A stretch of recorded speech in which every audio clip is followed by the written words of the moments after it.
ನಮಸ್ಕಾರ ಸ್ನೇಹಿತರೆ, ಯೇಸು ಪ್ರಪಂಚಕ್ಕೆ ಸ್ವಾಗತ. ನಾನು ಸುಮಾ. ನಾನು ಚೆನ್ನಾಗಿದ್ದೀನಿ. ನೀವೆಲ್ಲ ಹೇಗಿದ್ದೀರಾ? ನೀವು ಚೆನ್ನಾಗಿದ್ದೀರಾ ಅಂತ ಅಂದ್ಕೊಂಡಿದ್ದೀನಿ.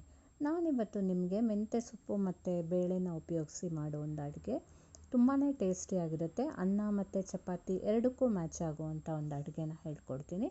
ಮೊದಲಿಗೆ ನೋಡಿ, ಒಂದು 3/4 ಕಪ್ ಆಗೋಷ್ಟು ತೊಗರಿ ಬೇಳೆನ ತೊಗೊಂಡ್ಬಿಟ್ಟು ಚೆನ್ನಾಗಿ ತೊಳೆದು ಅದಕ್ಕೆ ಅದಕ್ಕಿಂತ 3 ಪಟ್ಟಾಗಷ್ಟು ನೀರು ಹಾಕಿ, ಈಗ 3/4 ಅಂದರೆ 2/4 ಲೋಟದ ಆಗೋಷ್ಟು ನೀರು ಹಾಕಿಬಿಟ್ಟು ಅದಕ್ಕೆ ಸ್ವಲ್ಪ ಎಣ್ಣೆ ಮತ್ತು ಅರಿಶಿನ ಹಾಕಿಬಿಟ್ಟು ಒಂದು 5-6 ಸರಿ ಕೂಗಿಸಿ ರೆಡಿ ಮಾಡಿ ಬೇಯಿಸಿ ಇಟ್ಕೊಳ್ಳಿ. ಅದನ್ನು ಮೊದಲಿಗೆ ಮಾಡಬೇಕಾದ ಕೆಲಸ ಅದು. ಈ ರೀತಿ ನೋಡಿ, ಅರಿಶಿನ ಮತ್ತು ಸ್ವಲ್ಪ ಎಣ್ಣೆ ಹಾಕಿದೆ, ಕುಕ್ಕರ್ ಮುಚ್ಚಿಬಿಟ್ಟು ಅದನ್ನು ಕೂಗಿಸಿಟ್ಕೊಳ್ಳಿ. ಅದು ಬೇಯೋಷ್ಟೊತ್ತಿಗೆ ಈ ಕಡೆ ನಾವು ಮೆಂತ್ಯ ಸೊಪ್ಪನ್ನ ಈ ರೀತಿ ಚೆನ್ನಾಗಿ ಬಿಡಿಸ್ಕೊಂಡ್ಬಿಟ್ಟು ತೊಳೆದು ಈ ರೀತಿ ಕಟ್ ಮಾಡಿ ಇಟ್ಕೊಳ್ಳೋಣ. ಸಣ್ಣದಾಗಿ ಕಟ್ ಮಾಡಿ ಇಟ್ಕೊಂಡ್ಬಿಟ್ಟು ಅದಕ್ಕೆ ಹಸಿಮೆಣಸಿನ್ಕಾಯಿ 1-2 ಹಸಿಮೆಣಸಿನ್ಕಾಯಿನ ಹಾಕಿಬಿಡೋಣ. ಈಗ ಅದು ಖಾರ ಜಾಸ್ತಿ ಬೇಡ ಅಂತಂದರೆ ಮೇಲಿಂದ ಒಗ್ಗರಣೆಗೆ ಹಾಕ್ಕೊಂಡ್ರೆ ಸಾಕು, ಇಲ್ಲ ಹಾಕೋದು ಬೇಡ ಆಗುತ್ತೆ. ಸ್ವಲ್ಪ ಖಾರ ಇದ್ದರೆ ಪರವಾಗಿಲ್ಲ ಅಂತಂದರೆ ಇಲ್ಲೇ ಬೇಯುವಾಗಲೇ ಹಾಕ್ಕೊಂಡು ಬಿಡಬೇಕು. ಸೊಪ್ಪು ಜೊತೆನೇ ಹಸಿಮೆಣಸಿನ್ಕಾಯಿನೂ ಹಾಕ್ಕೊಂಡ್ಬಿಡಿ. ಈಗ ನಾವು ಅಷ್ಟೊತ್ತಿಗೆ ನೋಡಿ, ಇಲ್ಲಿ ಬೆಂದಿದೆ ಬೇಳೆ. 5 ಸರಿ ಕೂಗಿಸ್ಕೊಂಡೆ ನಾನು.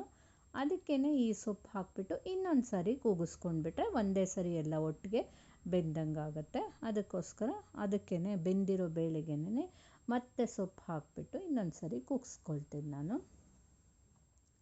ಆಮೇಲೆ ನಾವು ಅದು ಅಷ್ಟು ಆಗೋಷ್ಟೊತ್ತಿಗೆ ಅಷ್ಟೇ ಒಂದು ಪಾತ್ರೆಗೆ ಅದನ್ನು ಎಲ್ಲನೂ ಈ ರೀತಿ ತೆಕ್ಕೊಂಡ್ಬಿಟ್ಟು ನೋಡಿ, ಹೀಗೆ ಬೆಂದಿರೋ ಸೊಪ್ಪು ಮತ್ತು ಬೇಳೆನ ಒಂದು ಪಾತ್ರೆಗೆ ತೆಕ್ಕೊಂಡ್ಬಿಟ್ಟು ಅದನ್ನು ಕುಕ್ಕರ್ ಒಂದು ಸ್ವಲ್ಪ ನೀರು ಹಾಕಿಬಿಟ್ಟು ಮತ್ತೆ ಒಂಚೂರು ಸ್ವಲ್ಪ ನೀರು ಮಾಡ್ಕೊಳ್ಳೋಣ. ಗಟ್ಟಿ ಇದ್ದರೆ ಚೆನ್ನಾಗಿರೋದಿಲ್ಲ.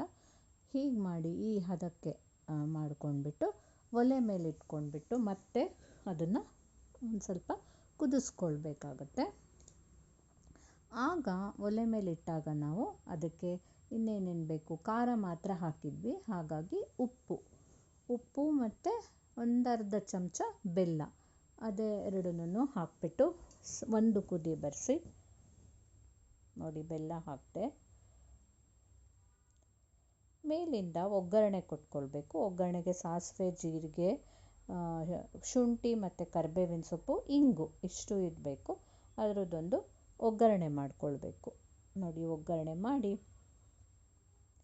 ಅದಕ್ಕೆ ಬೆರೆಸ್ಕೊಂಡು ಒಲೆ ಆರಿಸ್ಬಿಟ್ಟು ಮೇಲಿಂದ ಲಿಂಬೆ ಹಣ್ಣನ್ನು ಹಿಂಡಿದರೆ ನಮಗೆ ತುಂಬಾ ಟೇಸ್ಟಿಯಾಗಿರೋ ಮೆಂತ್ಯ ಸೊಪ್ಪು ಮತ್ತು ತೊಗರಿಬೇಳೆ ಹಾಕಿಬಿಟ್ಟು ಮಾಡುವಂಥ ತೊವ್ವೆ ರೆಡಿ ಆಗುತ್ತೆ. ತುಂಬಾ ಟೇಸ್ಟಿಯಾಗಿರುತ್ತೆ. ಅನ್ನದ ಜೊತೆ, ಆಗಲೇ ನಾನು ಹೇಳಿದಾಗೆ ಅನ್ನದ ಜೊತೆ ಆಗಲಿ, ರೊಟ್ಟಿ ಜೊತೆ ಚೆನ್ನಾಗಿರುತ್ತೆ. ಹಾಗೆ ಚಪಾತಿಗಂತೂ ತುಂಬಾ ಚೆನ್ನಾಗಿ ಮ್ಯಾಚ್ ಆಗುತ್ತೆ. ಎಲ್ಲದಕ್ಕೂ ಚೆನ್ನಾಗಿರೋವಂಥ ಒಂದು ಸಿಂಪಲ್ಲಾದ ಮತ್ತು ಅಷ್ಟೇ ಟೇಸ್ಟಿಯಾದ ಅಡುಗೆ. ನೀವು ಸಹ ಖಂಡಿತ ಇದನ್ನು ಮಾಡಿ ನೋಡಿ. ಈಸಿಯಾಗಿದೆ ಅಲ್ವಾ? ಕಷ್ಟ ಏನಿಲ್ಲ. ಹಾಗೆ ನಿಮಗಿಷ್ಟ ಆದರೆ ನನ್ನ ಚಾನಲನ್ನು ಮರೀದೆ ಲೈಕ್ ಮಾಡಿ, ಶೇರ್ ಮಾಡಿ, ಕಮೆಂಟ್ ಮಾಡಿ, ಹಾಗೆ ಸಬ್ಸ್ಕ್ರೈಬ್ ಮಾಡಿ.